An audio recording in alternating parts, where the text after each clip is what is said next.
नमस्कार दोस्तों, स्वागत है आपके अपने ही चैनल स्टडी विद हेमेंद्र पर। आज हम देखने वाले हैं सामाजिक विज्ञान के क्लास 10 के लिए जो रुक जाना नई योजना चल रही है 2020 में, उसके लिए इंपॉर्टेंट क्वेश्चन देखेंगे अंक 2 के। तो इसमें हम 30 इंपॉर्टेंट क्वेश्चन देखेंगे। अगर इन क्वेश्चनों को आप कर लेते हैं तो 100% आपके एग्जाम में इन्हीं में से प्रश्न आएंगे। तो इन प्रश्नों को जरूर तैयार कर लीजिए। बहुत ही महत्वपूर्ण वीडियो होने वाली है क्लास 10 के स्टूडेंटों के लिए, जो स्टूडेंट जो फाइनल एग्जाम में पास नहीं हो पाया। चलिए इस वीडियो स्टार्ट करते हैं। अगर चैनल पर नए सब्सक्राइब करना चाहते हैं बेल आइकन जरूर प्रेस करें। तो पहला क्वेश्चन है हमारा, मृदा अपरदन से क्या तात्पर्य है। तो कई बार पूछा गया है मृदा अपरदन, तो मोस्ट इम्पोर्टेंट है ये प्रश्न है ना, आपके एग्जाम में आ सकता है। फिर सेकेंड है, भारत में पाई जाने वाली मिट्टियों के नाम लिखिए। तो भारत में कई प्रकार की मिट्टियाँ पाई जाती हैं, तो हमें मिट्टियों के प्रकार होते हैं ना, उनके नाम लिखने हैं।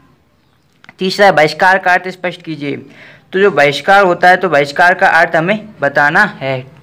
चौथा प्रश्न है, राष्ट्रीय आय क्या है। तो इसके साथ यह भी पूछ लिया जाता है कि राष्ट्रीय आय की गणना किस प्रकार की जाती है, किस अवधि में की जाती है। तो दोनों प्रश्न आपको आने चाहिए। मोस्ट इंपॉर्टेंट प्रश्न यह भी है।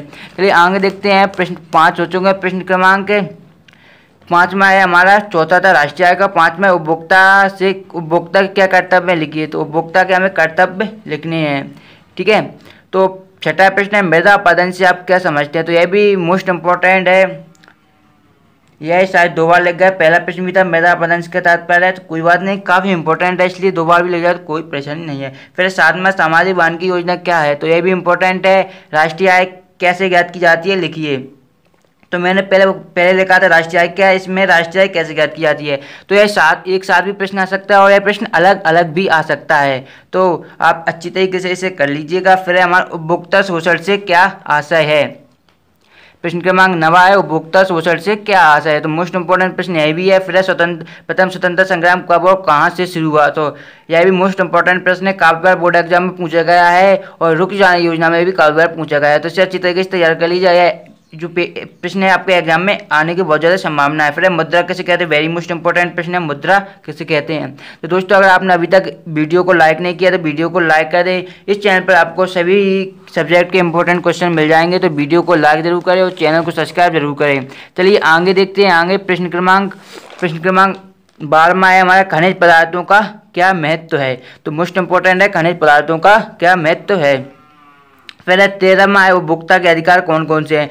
तो जो उपभोक्ता के अधिकार होते हैं जो सरकार द्वारा दिए गए हैं, तो हमें बताने हैं कि उपभोक्ता के कौन कौन से अधिकार होते हैं। फिर नेक्स्ट है हमारा, सेवा क्षेत्र क्या है, वेरी मोस्ट इंपॉर्टेंट है। प्रश्न क्रमांक 14, सेवा क्षेत्र क्या है।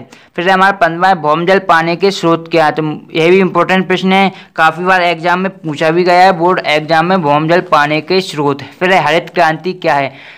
तो हरित क्रांति तो पिछले साल शायद आया था। हरित क्रांति क्या है, तो अच्छी तरीके से तैयार कर लीजिएगा। जितने भी मैं इंपॉर्टेंट क्वेश्चन बता रहा हूँ सारे बहुत ही ज़्यादा मोस्ट इंपॉर्टेंट प्रश्न है। तो इन प्रश्नों को तो आप 100% कर लीजिएगा और इन्हीं में से आपके एग्जाम में आएगा, यह आप मान लीजिए, क्योंकि यही प्रश्न हर साल आते हैं और इनसे बाहर इतने सालों से नहीं गया, तो अब क्या जाएगा। तो जरूर इन प्रश्नों को अच्छी तरीके से कर लीजिए। फिर हमारा प्रश्न क्रमांक 18 है, बेरोजगारी भत्ता कैसे दिया जाता है। तो यह भी इंपॉर्टेंट है, बेरोजगारी भत्ता।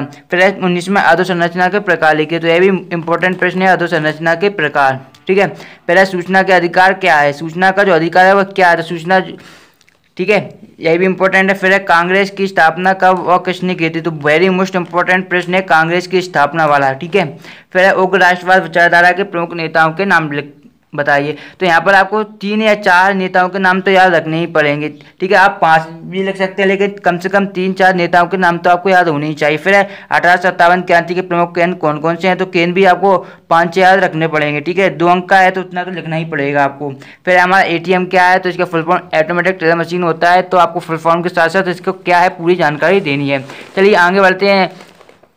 फिर नेक्स्ट है हमारा 25वां, प्राथमिक क्षेत्र का उदाहरण देकर समझाइए। तो मोस्ट इंपॉर्टेंट है, प्राथमिक क्षेत्र का उदाहरण देकर समझाइए। फिर इसके साथ साथ प्राथमिक क्षेत्र है, इसके साथ साथ आप द्वितीयक और तृतीयक क्षेत्र भी कर लीजिएगा। मोस्ट इंपॉर्टेंट इन तीनों में से एक प्रश्न जरूर आता है, मैं लिखा नहीं लेकिन आप कर लीजिएगा, मैं बोल देता हूँ। फिर इंडिया विजन 2020 का वेरी मोस्ट इंपॉर्टेंट है, ये तो कई साल पूछा गया, लगभग 1 साल छोड़कर पूछ ही लिया जाता है, तो इससे तो आप करना ही 100%।